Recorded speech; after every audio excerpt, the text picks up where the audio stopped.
Magandang araw ho sa inyong lahat. Ngayon po ay Wednesday. It's our Strong Family Prayer and Exhortation. At ako po muli si Pastor Gary Romero, ang inyong kaibigan.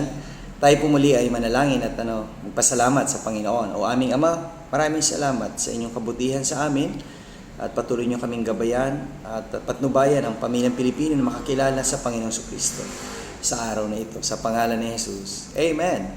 Nais natin ipagpatuloy ho yung ating strong exhortation from the book of Philippians chapter 1 and verse 6, being confident of this very thing, that he which hath begun a good work in you will perform it until the day of Jesus Christ. Well, ang paggawa raw natin ay hindi po ito limited. Ang paglilingkod, ang pagsisilbi sa gawain ng Panginoon ay panghabang buhay.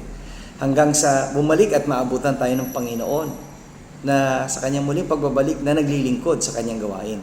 Kaya nawa, about pamilyang Pilipino ay patuloy na maging matapat sa kalooban ng Panginoon at sumunod sa kanyang kalooban. At kung meron mong pamilya pa rito na hindi tumatanggap sa Panginoong Jesucristo, kaibigan, tanggapin mo na si Jesucristo na iyong maging Panginoon at tagapagligtas sa araw na ito. See you again tomorrow sa ating Strong Family Prayer and Exhortation.